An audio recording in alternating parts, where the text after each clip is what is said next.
Allô à tout le monde, on est samedi le 4 février 2017. On est maintenant jour 11 post-transplantation. Vous voyez que je suis à l'extérieur de l'hôpital parce que j'ai pas le droit de rentrer à l'hôpital à cause d'une conjonctivite qui déjà semble s'améliorer. Je suis très contente de ça. Maintenant, vous pouvez, c'est un détail, mais priez pour ça parce que si jamais c'était viral, c'est hyper contagieux et puis ça peut être très dangereux pour un patient qui est immunosupprimé.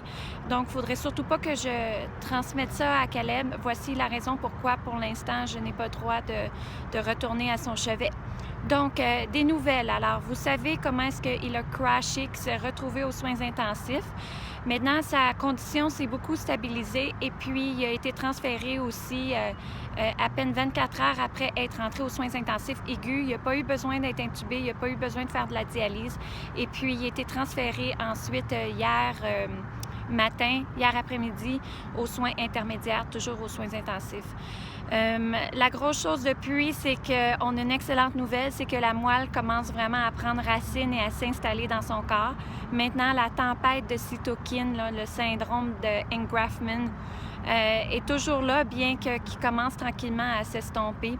Ses reins sont toujours en souffrance, mais c'est pas plus pire, puis il continue de pouvoir uriner, ce qui est une excellente nouvelle.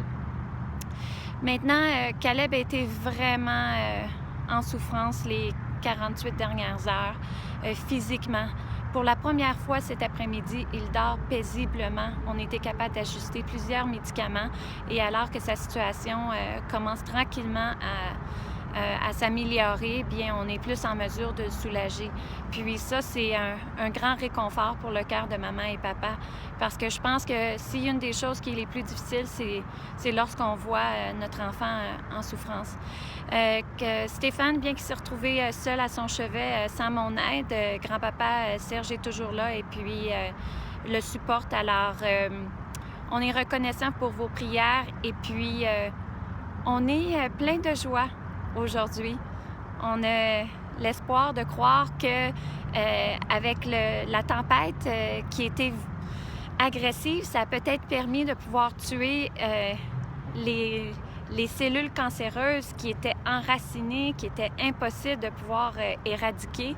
Donc, peut-être que c'était de la souffrance, mais si ça a pu finalement clouer dans le cercueil le cancer une fois pour toutes, ça serait vraiment notre plus grande joie. Donc, merci pour vos prières, puis pour tous vos petits mots d'encouragement, on l'apprécie.